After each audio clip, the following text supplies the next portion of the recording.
Hi, everyone. Welcome to the 16th episode of Header Footer Presents.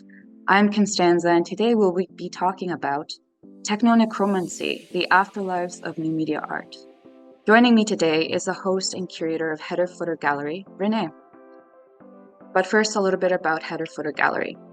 Header Footer Gallery is part of the New Media Caucus and is dedicated to promoting the creative output of our members by situating their work in thoughtfully curated exhibitions that take place across our entire web presence. New Media Caucus is an international nonprofit association formed to promote the development and understanding of new media art.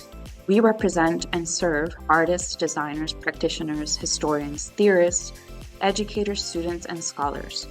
Recognizing new media art to be inherently interdisciplinary, multimodal, and evolving, we support and advance a wide range of inquiry to catalyze further evolution of the field. The New Media Caucus is committed to extending and sustaining the diversity of our community, board, and membership, to promote an environment of equality, inclusion, and respect for difference. We prioritize inclusion as an ongoing collaborative process of growth that we continually address both within the caucus and in our field. All right, so René, take it away. All right, so today we're going to talk about Technonecromancy, as Constanza said. So first of all, what is Technonecromancy? So this is a little bit of a cute title that we came up for a paper. And basically, it's the act of reviving new media after its deactivation, deprecation, or obsolescence. So what we mean by that, it's not those works of art where there's already a plan in place, saying the artist has said, you know what, you can replace the technology, you can do this or that, but rather what happens when we don't have those instructions, right? How do we bring back from technological death a piece of art? That's why it's technonecromancy. It's more of a thing where we have to, in a way, work as steers, as contacting with the spirit of the artwork, and even sometimes try and see what someone who's no longer around meant or wanted with their works. So it is more an art than science. It is wider than art preservation itself. And in a way, it has to take into account so many things. It reaches into things beyond conservation, such as ethics. So that is basically what we wanted to talk about. But I am going to give it to Connie, and I want to hear what your interpretation of technonecromancy is, or if you want to change, add, or modify this. No, I like your definition, actually. I think that what the bigger question that we have to ask is why talk about technonecromancy right now or today, right? And I think the state of new media art is such a thing that it is very vulnerable to the obsolescence of technology in particular, right? That we do have to, so it's an urgent thing that we have to start talking about what happens to works of art that die, technological death, right? Do we have the right to revive them, first of all, right? And so here I'm mostly asking questions as usual, but also philosophical questions that really bring us together to talk about this concept, right? And that we feel is so important to really address as part of new media historians and artists and designers, etc. Right?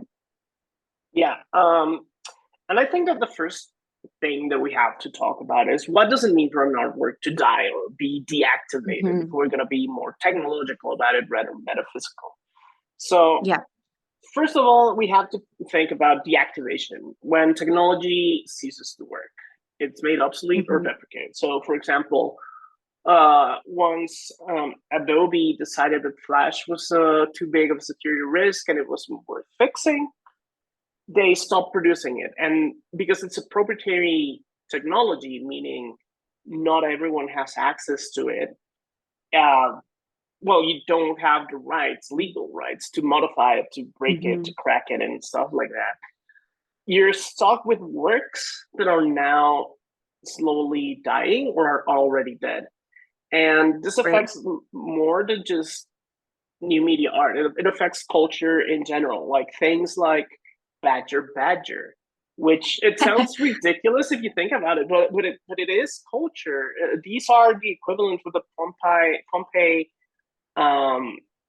like lewd drawings. It's culture from a generation. Like millennial culture is dying. Another example, VHS players. We had so much work in VHS that once they stopped making them, well, what was going to happen once we cannot play them? We could move it over, but then we have questions about the quality of things. Like, exactly. Yeah, they were made for CRT monitors, which themselves are dying now. So that's a question, right? Then we have Laserdisc, or things that use a Kinect. There's so much new media hardware from the last like 6-10 years that was made using Kinect, and just like last month, Microsoft stopped making Kinect and supporting it. So a lot of those works, they're gonna stop working. Like there's no way to bring them back. Once all the Kinects die, what do we do, right? Exactly. Can we emulate them? Can we replace the sensors? And right now, maybe it's not such a important question, right? You can just go and say, well, let's talk to the artist and convince them to switch it. But at the same time,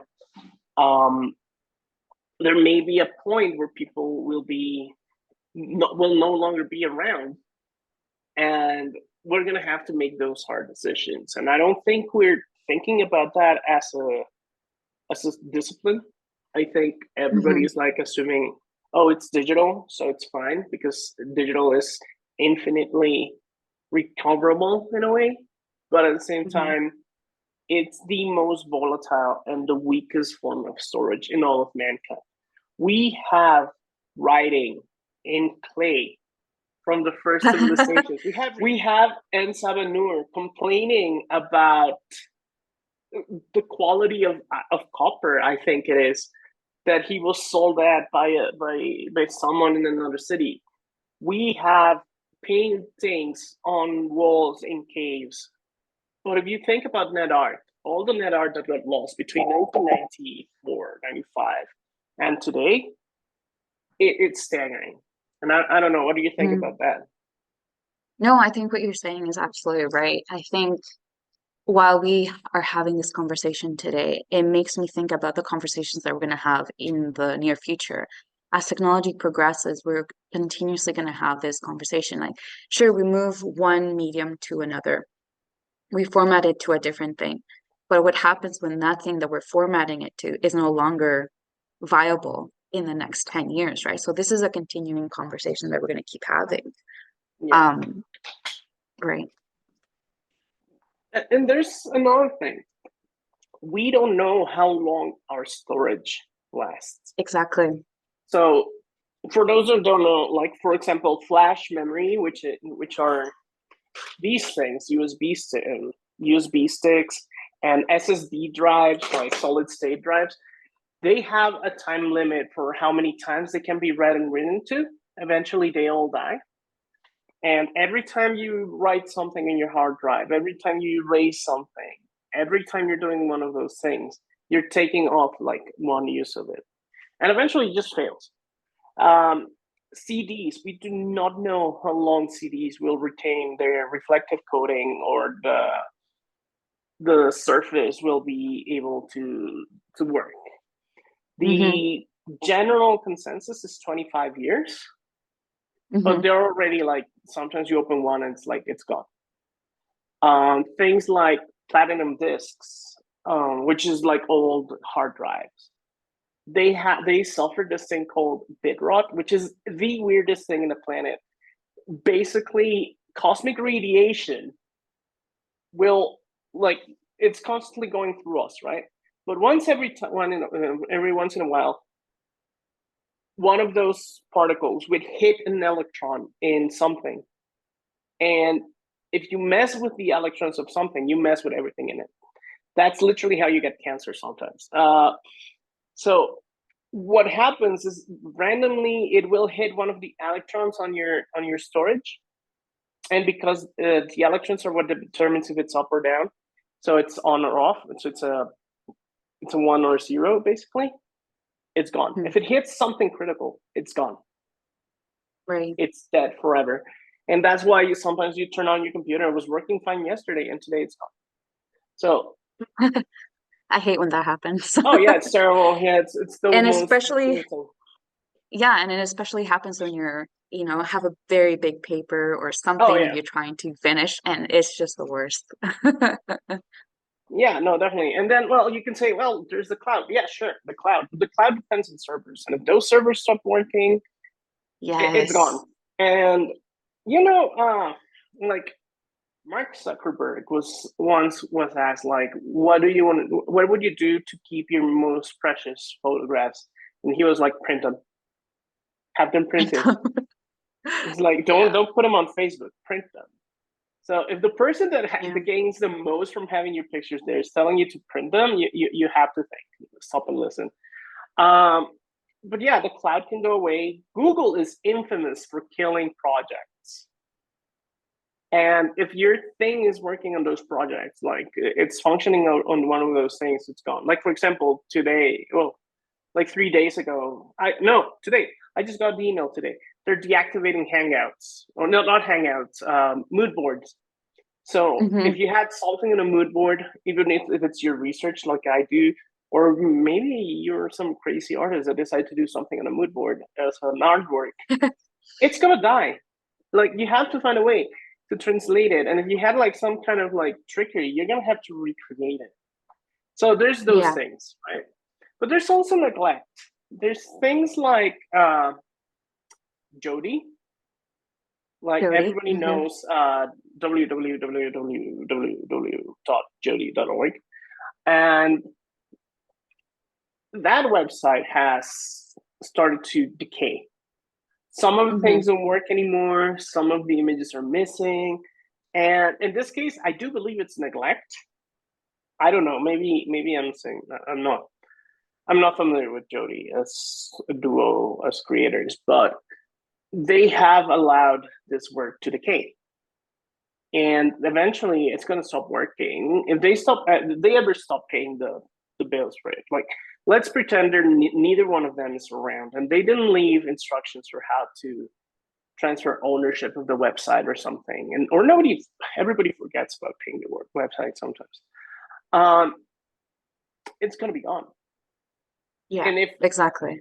they stop paying, it goes away. If they keep not updating it, it's gonna go away. And the thing is, HTML code changes so much. Like, it used to use blank tags. Blank tags are now not allowed.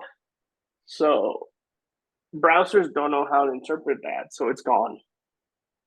And that goes tied with something else, which is the death of the authors. And we are approaching, if not already at, a point where some of the earlier new media artists may not be with us for Hmm. much longer. I mean, like, if you started working in the 60s, you have to be like 20 at least. Hmm. So that's how many years is that? 60 years ago? No, 70 years ago. So some of those artists are 90. Some of them are not Yeah. around. And if they didn't think about like how their work is going to be preserved, or they're just letting institutions think about it, we're going to run into an issue. Yeah, Um, definitely. yeah, Hmm. and then finally, we have copyright issues. I think that's the last of the risks in terms of what happens if you lose the copyright to something. You Hmm. know, like, and it can be like not by your own fault.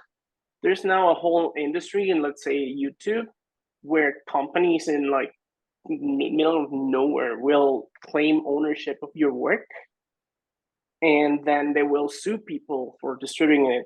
And if you don't catch that soon enough, eventually you lose the ownership of a thing. And then how do you do recreations? Let's say you had this video on YouTube and you tried to recreate it because you made video art and somebody stole it, and now do you have the money to fight for it? Do you have the means? So all these things are what I believe are the issues that technonecromancy should address. I don't know. Yeah. You want to add some, make some comments, something? Yeah, of course. I think in regards to old Flash games and, things like that, and how this part of our culture is sort of, going to go away, right? Um, I am reminded, though, however, of the efforts that Rhizome had in order to create the net art anthology, where you have a lot of the collections of these artists, like all the way from, I don't know, cyberfeminism, right? You have Mongrel's works, where they modded games, like they modded the Mac Attack game, but they also modded Photoshop. And you have these spaces now in the Rhizome, the Net Art Anthology Rhizome page, where you can actually get to see through emulators, right? And other sorts of ways, what these actually look like at some point. And so we have to commend, these efforts in that regard of how they're trying to preserve, right, these these works not only of art but also part of culture and like the beginnings of Mhm. net art, which are so influential still to this day, right? I'm glad you brought that up because even those things are at risk, and it's some really weird thing. I was reading about it yesterday about how, first of all, like Conifer, which is Rhizome's Yeah, web recorder thing, the basically what it does is it's emulating browsers, right? So that already yeah. slows down work. So that's already a challenge for some things. But not only that, like some of the plugins it uses are obsolete, ironically. Mm-hmm. So Yeah. the funny thing about in that art is that what worked in, like, let's say Netscape 1 may not work in Netscape 3. But things that worked on Netscape 3 may not work on Netscape 1 or Netscape 7, for example. Yeah. So unless web recorder, Rhizome keeps updating those plugins and adding more, Mm-hmm. eventually you're going to run into the same problems of technological obsolescence. And the thing is, Yeah. even their platform has to keep up being updated. And again, if their servers go down, everything goes down. If Mm-hmm. they, so it's more of a Well, band-aid. that's fair. I mean, I think what you also said is something that I always strive to teach my students. A lot of people just think, oh, the Wi-Fi, it's somewhere up here, insert image of Wi-Fi symbol. Mhm. Um, but like the first class that I teach them in my new media or understanding new media is that there is infrastructure. There's infrastructure, there are materialities that are very real. There's some physical things, that are sort of the background, the foundation, I should say, of all this technology, the cloud, etc. And so you're absolutely right. What happens when those things get damaged, right? When the Yeah, servers don't work, all of these things, you know, there's no real safeguard sometimes, right? When you're thinking about these things. And that's sort of the issue. And I find it hilarious that Zuckerberg would say that the best way to preserve something or to keep something from dying or becoming obsolete is by printing the photos. I think that it's it's a very real thing, and I think like it presents a very real situation and something the things that we're dealing with today, right? That we have to yeah. keep in mind. Definitely. I know like before we used to have albums, photo albums, and then now we just have them in whatever cloud. But maybe we should bring those back. Yeah, I mean, hard storage, meaning things like paper or uh, stone or whatever. All those things are part of one of like are one some of the most important mechanisms we have for preserving things, right? New Yeah, media art tends to be not very resilient in no, comparison to medieval texts, for example, which I yeah, found very amusing if you think about it. no, Um, it is. yeah, like It, what happens, right? yeah, it's interesting because even from the I would say like a limited or like a cursory understanding of like preservation efforts for like older artworks and things like that, there are mistakes that can happen. Like we know of that image of what is it, Christ or a religious figure who was they were trying to conserve or fix up, touch up, I should Monkey say. Christ? I maybe it's that one, but it's The probably lady that that one. fixed it, and now it just looks like a little monkey. It looks terrible, right? Yeah. And there are some mistakes that can happen in that regard too, right? But you know, the efforts that go into like I used to watch a lot of videos on how art historians and conservators actually clean the paintings. You know, how to Yeah. take the varnish off and reapply a different one and clean it that way.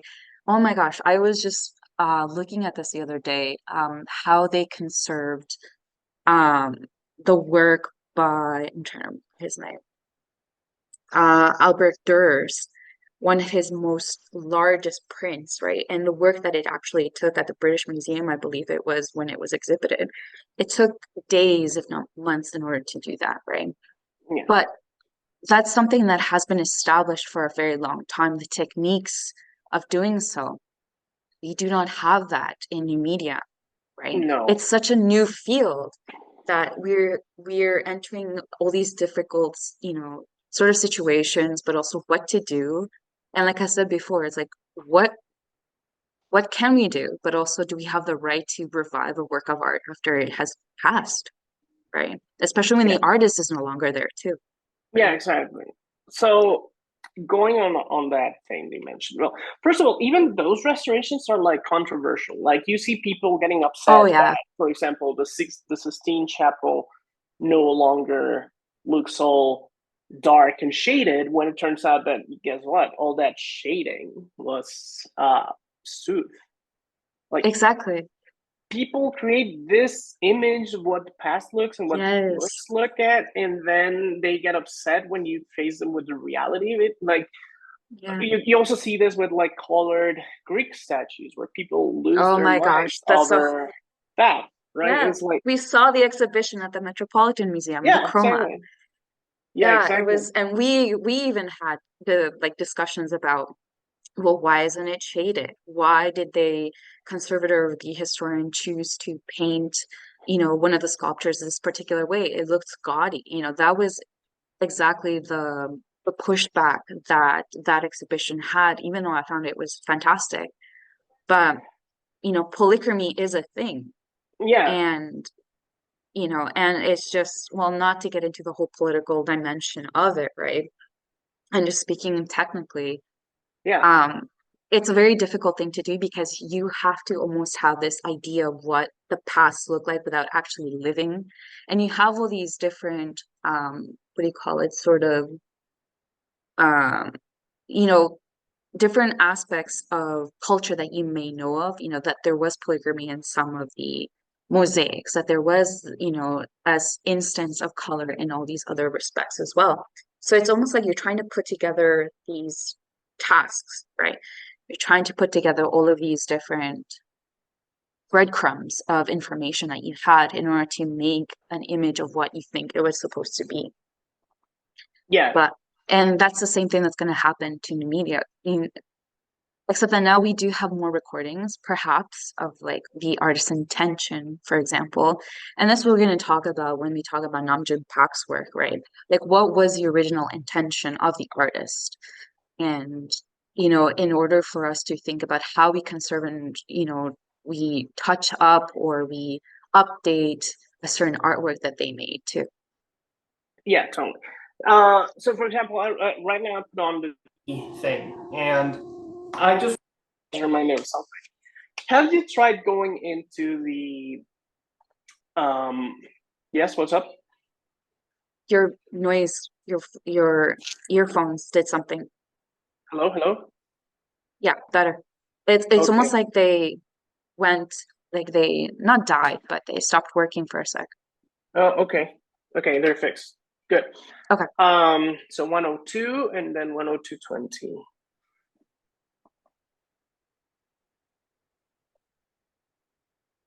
Okay. Um, So like I was saying, I just put on screen the Jody .org Jody .org webpage, and I was thinking about this because I just realized that in order to see the coding behind this thing, nowadays it's harder than it used to be. If you are on Safari, for example, which is what a lot of people use, and you have to go into settings, you have to enable developer mode, then you have to go into developer mode and then just go see source code. It used to be that you just right click and saw and chose code. Now you might say, well, you can do this in Chrome. Yeah, sure, for now. You can do this in Firefox. Yeah, sure, for now. But the thing is, most people don't use their desktops anymore. So that's another question. Like most browsers on phones and tablets don't let you see the code. So you're missing half the whole work. For those that don't know, what Jody, and particularly with this screen, did is they inverted the relationship between code and graphics, basically. So what you're seeing is what happens when you do the illustration on the code, and then expect it to and then just show that. So what you're seeing here is an illustration, but you have to go into the source code, and in the source code, it's properly formatted, and you can see an image done in ASCII. It's a nuclear bomb. It's like the plans for a nuclear bomb. But the point of this is not so much that, but what it is, but the fact that there's things hidden in the code. And a lot of people are not able right now to access this, right? So that's one of the things. Now, another example, this is the Certecejo by Gilberto Prado. He is a Brazilian artist, and this is the original artwork. So this thing was literally a web page. You would go into it. You see those little arrows there? You would use those to navigate, and then you would look around moving the little ball. And there was like a chat thing. So if people logged in, you could see them on the right side, and you could chat with them eventually. The thing is, the plugin, this was made for like in the 90s. The problem is, eventually, that plugin was made obsolete. They stopped developing it, and Gilberto had no way to pull the assets that he had out of this thing. So when he went on to do an exhibition in Mexico City back in 2017, 18, I think, can't remember. This is what the Certecejo looks like. So you can see the difference. Yeah. He had to redo the whole thing in Unity, which another irony there. I'll touch on that in a bit. He had to redo the whole thing from memory, from pictures, from all these archive things, because he could not just take out the assets and put them back in, right? So this is some form of technonecromancy. In this case, it was done by the artist, but eventually we may have to do these things. And not all artists may be okay with, you know what, redo it, retain the spirit, retain the message. That's one of the cool things. I actually know Gilberto. One of the cool things about Gilberto is that he's a very tech savvy artist, but he will never talk to you about technology. It's impossible to get him to talk about technology. He will never do it. He will just talk about the poetics of his work. And I think that's a really interesting thing, because it tells you that what he cares about is the message, what's being transmitted, rather than what's being shown in a way, right? Yeah. And that brings us to that very interesting question that also happens to be, part of not just, of course, Gilberto Prados, right, but other artists as well, which even though they might be technically savvy, right, maybe the poetics of the work is something that trumps the technical aspects of it. And that is something that happened with Namjoon Park, right, which we'll talk about in just like a little bit later. But the other thing that comes to mind is, where does the artwork lie? Is it the technical aspect? Is it the hardware? Is it the software? Or is it perhaps just the spirit and meaning of the artwork itself? And I think that's a really important question that not a lot of people ask, Yeah, because immediately, people are like, oh, I don't know, there's something wrong, there was a damage, there's something, we have to convert something to something else. But do we have to? Like, in a sense, sure, in order to extend the life of something, right? So what does it do to the overall meaning of the work if we do this? So this is one of those ethical questions that we have to ask ourselves. yeah, definitely. I think so. I tend to be a very practical person, I and know. sometimes to a fault.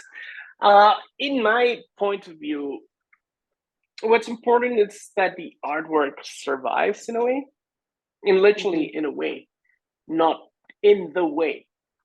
So, for example, when I think of input output things, Hmm. I believe that it's far better to say, you know what, let's replace this steering wheel, right? Let's replace this thing. And I know in some cases, those things are art objects themselves, but you can preserve the visuals that originally had, put them in a case, but then make a way for the work to continue to function. Because Yeah. if you just keep the artifact and the work the case, you just have a bunch of junk. At Hmm. best, you have like a dead thing there sitting in the museum. We see this with Elio Etisica's bolides, for example. Like people don't get them because the bolides are literally boxes filled with cloth. If you're not allowed to open them, touch them, interact with them, they're dead. They're Hmm. meaningless. To the point that people look at the bolides and don't get it. And it's not Hmm. their fault. It's the problem is that we are so hung up on fossilizing things and making sure no damage comes to them that Right. its meaning is gone. And then we just Hmm. have a collection of contextless things without context, things without meaning. They're just there. It's like Yeah. it's empty. Hmm. Yeah. No, that brings me to thinking a little bit more about what you said in terms of, you get rid of the varnish or the something from the Sistine chapter, Sistine Chapel rather. And what you end up is with people getting upset over what it looks like now after it's cleaned or something like that. But that reminds me also about net art and a lot of these, new media art pieces. Like when 50 years later, right now we're talking about what, a couple years, 30 years later. Um, but in 50 years, what, people are still going to be upset about how something does not look like that's original. And then we have to interrogate what is original. Is it the authenticity in here? I'm going to pull out Walter Benjamin and stuff like that. But you know, but no, like what does it mean to be original, to be authentic, to, still retain that spirit or the element of the meaning of the artwork? Like, should we, like, does it change if we change the representation or what it looks like, right? Yeah, I mean Perhaps. that's the ship of Theseus, basically, what you're asking. Yes, it is. I know. Yeah, That's why I bring it up. yeah. So when replacing things stop meaning the original object, it's a very philosophical question, It and is. the best answer I've ever heard is its essence transfers to the part Yeah, okay. Fair enough. and permeates it, and eventually you forget that it was replaced. Um, which in a way I agree with. But I was thinking right now about one of the most endangered forms of art right now and culture is video games, Mm, because companies literally lose the source code to their games constantly, and then sometimes they just don't allow people to rescue these things from obsolescence. Nintendo is famous for destroying every attempt at archiving mm, of their video games, like things that they no longer produce, things that they have not like reissued or anything. They will take it down. They they sent a man to jail for developing an emulator for the Nintendo Switch for life. wow. Yeah, Nintendo's insane. Um, and I'm gonna go straight out and say it's ethical to pirate Nintendo games. It's Well, ridiculous what they do. It's ridiculous the degree of greed that company has. Anyhow, the point is those issues happen a lot, and the only thing we have right now is remastered versions of games, yeah, right? exactly. And But they've done that remastered, with some of the games, yeah, some of yeah, the old Nintendo games. No, I was yeah, just gonna say that. yeah. But, well, sometimes they just do an emulator, and it's a really bad one in comparison to what the Hmm. community came up with. But what mostly we see in the gaming industry is re-edited, sorry, remastered games where like they change the textures, they up the quality of them. Sometimes they even fix things that were like clunky or game mechanics that were not present, but they were present in like the sequel and things like that. And Yeah. the community seems to be fine with it. Hmm. Like, to be fair, some of the games have like very clunky things, and you're like take Resident Evil. Like the original Resident Evil had what was called tank controls, and it was ridiculous because you had to move the face, then you had to move the body. It was clunky, slow, ridiculous. And now we have like a fully 3D recreation of the game, which doesn't Hmm. retain the original like mechanics, but the spirit is there, and nobody questions it. Like everybody is fine, and that takes me to answers. So Hmm. there's this fantastic book. I really like it. It's called Recollection. I don't know if it can be seen. My camera is really Yeah, bad, but it says we'll link Recollection. it in the, we can Yeah. link it in the video. So it's called Art, New Media, and Social Memory, and it's by Richard Reinhardt and John Ippolito. John Ippolito, I've actually worked with him on my dissertation. He helped me develop like a labeling system precisely to account for many of the things we've been talking about. But he's also the one of the creators of the Variable Media Questionnaire, which has been this effort for archiving things and accounting for all the issues that we've been talking about. Yeah. You can actually go online and find the thing and use it for your own artworks. There's many archiving efforts that derive their things from there. But one of the things he says is that to rescue new media or to revive new media, we have several options. The first is cold storage. Just stick it in a box and put it in storage and pull it out and just use it until it stops working. That's the cheapest option. It's the option that's open to a lot of small institutions, the only option. Then there's and well, repair it when you have to, as long as you can. The other option is emulation. So Hmm. that works for works like video games, for example. Like you cannot get a Nintendo Entertainment System easily, but you can emulate how it works. So using a more powerful computer, you can make it think it's a Nintendo. And by pulling out the memory, you put it into your computer. You can run old Nintendo games on modern controllers on a modern computer. The problem with that, and it's such a fun. You're gonna find this amusing. Um, Okay. you know how pixel art, like people think pixel art looks like all blocky. Hmm.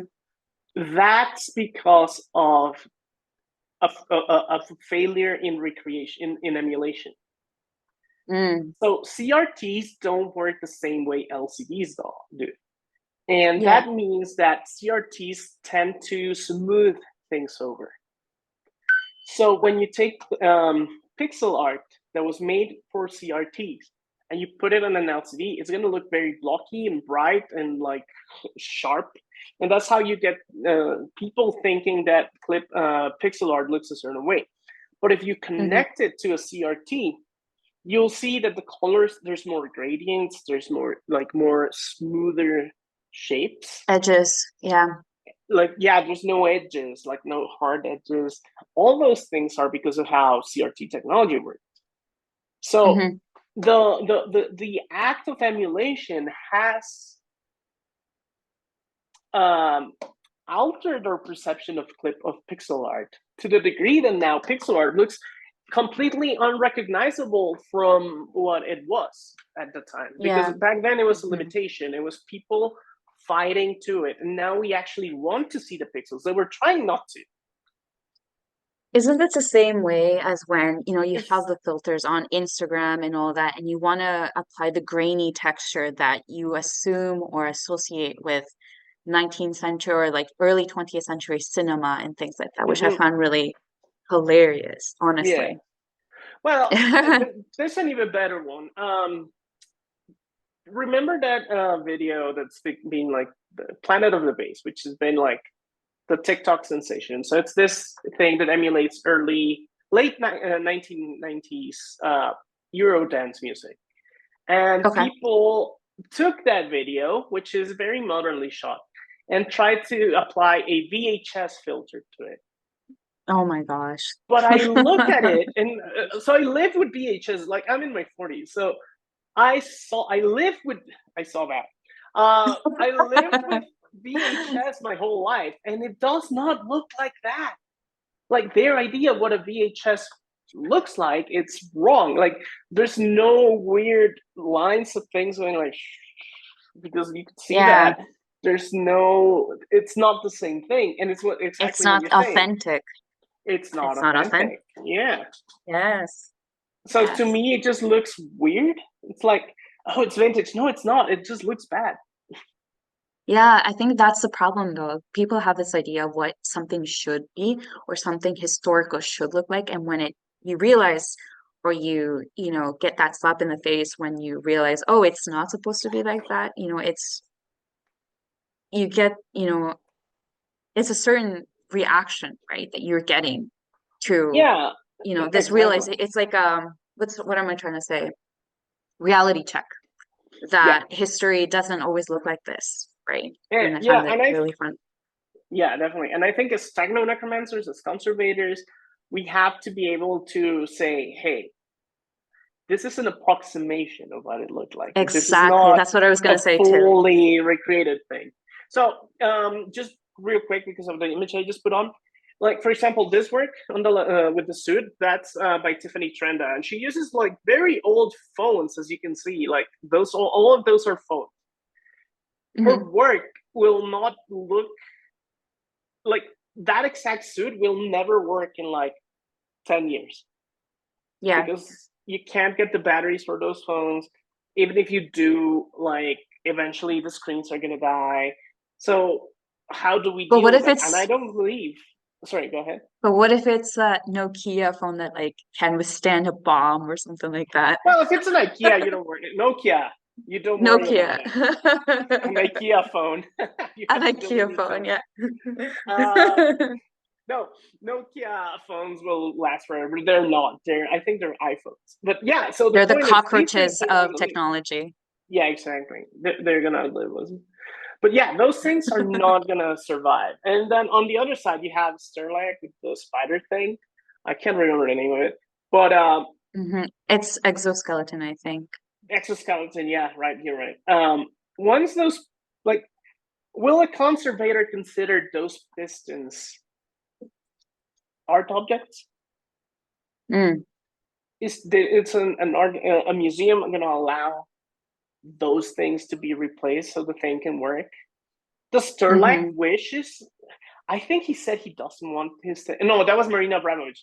Marina Abramovich said she doesn't want any of her work to survive. Yeah. Yeah, Yeah, yeah, but yeah. I I don't know heard that what recently. Sterling believes regarding that. But Well, look, his idea of like, it's so funny because you mentioned Stellar, is that his idea of the body is obsolete changed throughout his career as oh, an then he artist. doesn't care. Exactly. That's what I mean, right? So before he thought that the body was obsolete, that's why we needed to think about like this sort of transhumanist way of thinking about extending our bodily functions, like Mm-hmm. extending our everything, right? Minds, body, etc. Yeah. So I think in that regard, now he doesn't think that way. Apparently, if you look through his writings, it's very interesting. Um, but now Oh. he, I think, is gonna, yeah, you can check it out, take a look on his website, Stellar. Um, But he did so many projects like Ping Body, which is something that now I'm curious about how you could possibly not just recreate it, but maybe restore it or continue to use it, right? Yeah, well, Um, that's another of the conservation efforts you can do. You can just retain the memory videos of it. Obviously, you exactly. lose a lot of Yeah, meaning. Though. Video games are exactly. terrible to do that. Like, I totally oppose doing that to video games. Like, preserving video of video games is so meaningless. The same thing for Tiffany Trenda. Like, yeah, you have the video of people approaching and touching the thing, but it's not the same as having the experience of It's touching not the the thing. same. Yeah, Exactly. And so Starlight can get that away with it a little bit more. yeah, but I wonder also if maybe this whole conversation would be something that would be good to talk about in terms of rethinking the conceptual artist movement idea of idea equals art, but also idea is more important than the final manifestation or product of the artwork. And I'm sorry to Easy bring there, it up, but Solowitz. yes, exactly. But you know what? And Joseph Kosuth, right, and all those Yeah, people.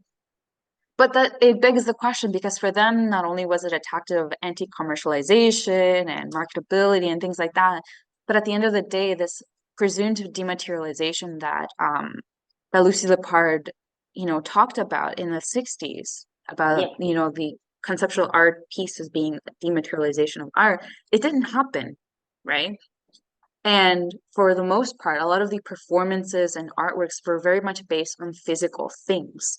And what you do end up with, like in say a performance, is that you get the ephemera, you get the video, you get like the photograph of it. But like you were saying, it's not the same thing. no. You don't get the experience of it, right? But maybe it's this fleeting thing that you have to think about. And that brings us to Namjoon Park, right? Yeah, yeah. So, well, it's this again the same thing. Like, for example, the cello is unfixable, I think. Yeah, Like, the yeah. cello will decay and eventually won't work, and eventually we'll just have to put it in a box and keep a recording of it. But I think for the cello, a recording is good enough. Hmm. For the TVs, however, it's not. No, it's not. And maybe that's a way to Like, distinguish what makes the work of art. Like wherein lies the artwork in these pieces, yeah, right? exactly. And so, okay, so as a curator, I'm thinking, okay, how can I do the TV thing once it goes away? Hmm. So I can keep the body of the TV. I would have to gut a TV, literally. And what I would do is put an LCD in the back and play a video of the sculpture, Yeah. because the sculpture itself is actually the video signal being distorted by the magnet. But what I can pretend to do is to recreate the feeling rather than the working of it. Yeah. You know what I mean? So Yeah. I create a gestalt. I think it is the word. Gestalt is framing, Oh no, that's isn't not it gestalt. framing? It's another word. I can't remember right now. Or no, is that Uh, Gestalt that I'm thinking of? No, you might be right. You might be right. I might be It's right. another Yeah. German word. It's another German word. Hold on. Let's do a quick search. Oh my god. But in the meantime, so Okay. Namjoon So Park's work rely go ahead. heavily on the CRT televisions in order to create the works. And the one on the right, you have magnet TV, where just for context, you put the magnet and it distorts the image of the CRT signal, right? But what's interesting is just to give more context, many people have tried to preserve and trying to tackle these different issues that we've been discussing, right? And there's this really great paper called precisely Overcoming Obsolescence, the Examination, Documentation, and Preservation of Namjoon Park's TV Cello. So the image on the left. And this was done by Lisa Conte, Christine Fronher, Lisa Nelson, and Julia Sobalski. They mentioned that they think that Park would have been interested in the conceptual content of the artwork more than the details of its exhibition. And Yes. at the same time, cautioned against becoming too prescriptive.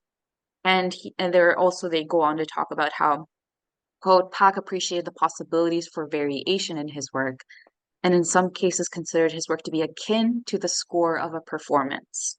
Some elements were essential, but others could be left to the judgment of whoever is installing or performing the work each time it is Yes. exhibited. So yeah, exactly. That brings me back to the thing. It's an ersatz artwork. That's what it was. Gestalt is the Okay. whole of things that's bigger than what it's inside of it. No, it's an ersatz artwork. Basically, what I mean is, for most people, like, the subtlety of it being the actual signal doesn't matter anymore. They wouldn't even get it. Like, kids in the 2020 are gonna be like, what's a channel, right? So Mhm. the idea of preserving more like the look of the work so you can explain what it was is more important than the fact that it's using the signal from the TVs. Like, actually, this thing doesn't work anymore because it runs on UHF and VHF signals. Those were turned off in the world around 3-4 years ago. So it doesn't Mhm. work anymore. So you have to either feed it some signal through like a VCR or something, which already changes the meaning, Yeah, or you do a video and you just play it back and you just pretend that it's the thing. As long as you said, like, it retains the feeling of the artwork, and you have exactly. to be honest about it. This is an attempt at recreating what it would look like back in the 60s when we had TVs like this and we had TV signals. Now we don't, so we have to give you the closest approximation we have, and that's what it's called, reinterpretation. And I think Exactly. that's also like in the Politics paper, because we've also talked about recreation and then there's reinterpretation. Recreation is rebuild it, like, Yeah, find things that work and rebuild it. That's like sort of like my solution for like the Nanjing Pike is exactly talking between interpretation and uh the other one. But reinterpretation, I think, is the most important one, especially because code is instructions and the computer itself is an interpreter of them. So as long as mm, it interprets them and preserves the feelings behind it, that is better than letting it decay just because you don't want to touch the body of the thing. yeah, yeah. And so this one's piano, which again, just looking at it, you have to realize that those components will eventually stop working and it's not going to keep working. Yeah. So what do? You can retrain it and put them. And even these works, like, maybe you can just use video of how they work and set it aside next to the object, and that works good enough. So have the artifact or what it, the body of the thing, but also put a video as an explanation, Of as it an functioning. explanatory tool. Exactly, of it functioning. That would be good.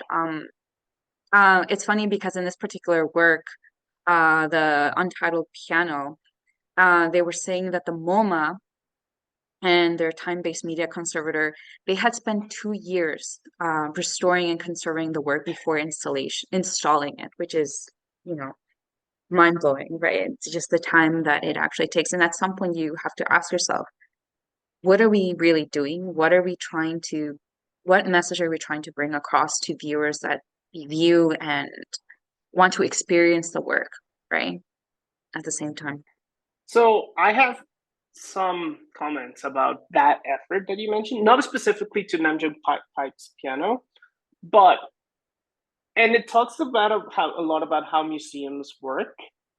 Yeah. Um, museum historians and conservators don't talk to their own tech staff. A lot of the I've heard this issues before. a Yeah, lot I've of the heard this issues before. in presentation for these things could be fixed if they just listen to the guy that's wiring the TVs in the exhibition room. They don't listen. They don't consider these people as equals. I've seen it. Part of my research involved speaking to these people, and the concern that I had heard from every single one of them is they're overcomplicating this. I could get this working in 5 minutes, and Yeah. they're calling Yeah. they're like they're calling this engineer from such and such university, and they're paying him like $10,000 for the work. I Yeah. could have fixed this with $10 from in a trip to Home Depot. Yeah. It's insane how we as curators think of ourselves as the chosen ones, and and how nobody has a right to touch it unless they have a PhD. Yeah. And it's insulting. It's also making things harder than they are, and it's causing the loss of a lot of history. Just because curators and conservators won't listen to people in the craft, in trades, they won't listen to people with practical knowledge of how to get things to work without having like gigantic budgets. And it's constant. You see it over and over and over again, and it's really. Yeah. I try to not do that. I actually, maybe I'm overcompensating, but I tend to like rely a lot on tech people, like sound isolators, sound people, TV people, and be like, okay, how can we do this? And it's actually worked for me for now. Like I had this idea of using like a video wall, and they're like, we can do this simpler. And actually, I can make it so sometimes at random, one of the videos gets bigger and it occupies the whole screen. And then sometimes it's just like a little bit and things like that. And I'm like, I didn't know you could do that. And it's like, yeah, it's just very simple. You just plug this here, this here, and this here. And if you try to approach it from like the scientific, well, not scientific, academic way, it's a mess. And I think that's one of the biggest challenges for technonecromancy, getting out of our own heads. And bubble, yeah. And bubble, yeah. I mean, there's a less polite way of saying it, but it's more accurate. But we can infer. We can infer, exactly. But yeah, so we need to listen and see ways, and we have to be practical rather than philosophical sometimes. Like, yeah, I get that there's this whole philosophical discussion again behind it of the ethics of thing, but while we're discussing it, it's dying. You don't see doctors sitting on the like in the operating room discussing the ethics of using certain types of blood, like blood replacement things. They do the thing, right? Yeah. And here we are talking about it and not actually doing it, right? Like, well, this is my effort at trying to get people to not just talk about it. I'm doing the talking, now you do the doing. It's just annoying to see all these things die because of inertia, fear. Like every time you talk about this with academics, they're like, oh my God, but the ethics and the implications, like, okay, sure. The ethics and implications, they're not going to fix it. At some point, you have to make a decision. At some point, you have to do something. And you have to do it before it's too late. And I think academia has become, in a way, scared of doing things, of touching things. Yeah. You think they're too much in their heads, right? Not only their heads. I think there's like this fear that you will be looked back and, oh, they destroyed this, right? But at the same time, it's like, it's what we had. It's what we could do. We were trying to fix it. And if we didn't, you may not even have it right now. I know, for example, I wouldn't be, like, I wouldn't have finished my dissertation necessarily if it hadn't been for the help of the Net Art Anthology. Like, sure, we can talk about how it's also very precarious, right? It might not work in a couple of years or whatever, but the fact that I had it now and was able to research all of these different works, which I wouldn't have been able to know about or even have gotten a chance to, interact with them, would have been so different, right? So, yeah, definitely. Yeah, we can talk forever about how to make it perfect, but that doesn't solve the problem, right? Exactly. There's no perfect solution. We have to realize that, and we have to obviously consider, like, and not damage things further. But at the same time, sometimes, like, we can just say, okay, this is good enough for now. Let's make it sure, like, in a way that someone later down the line can make these decisions and still have something to work with, rather than, oh, it doesn't work anymore. It's gone. So, for example, like, and this is like my last example before we sign off, I think. You have the Namjoon Pike thing. eventually you're not going to be able to turn it on. Take the video, try to make sure that you record exactly how it looks like. Make sure that you have it, and then you can worry about the artifact itself. But now you have a memory of it, at least for that one. For code, keep the code, the source code, protect that source code, make sure that's distributed.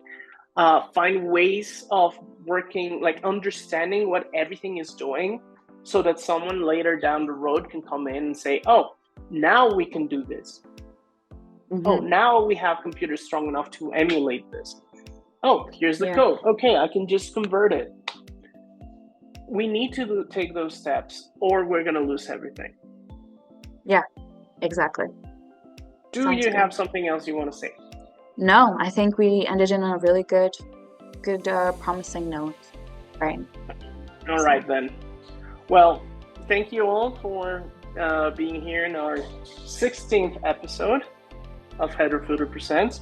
I just want to make a couple of quick announcements. We have 2 new exhibitions showcasing the winners of New Media Contest's 2 grants, the Judson Morrissey and the Wagner Mendoza. Oh my God, my brain just forgot the last name. It's because I've been working with it like for files, so it's all VDOM. Yeah. It's Wagner Mendoza something. Oh my God. Anyhow, so those 2 exhibitions are off. You can just go to newmediacontest.org and you can see what the winners of this year were doing. Whitehead. Wagner Mendoza, Whitehead. Yeah. Yeah. Thank you so much for saving me. So yeah, those 2 grants, they give money to people of color to be able to have a voice in new media. So that's what we're trying to do, to promote art and promote culture. Then we're having a new exhibition coming up later this year, the last one for the year, and it's going to be based on the Hackers and Artists podcast. I'll have more information on that soon. And finally, don't forget to like and subscribe. And that's it for us. Bye. All right. Bye.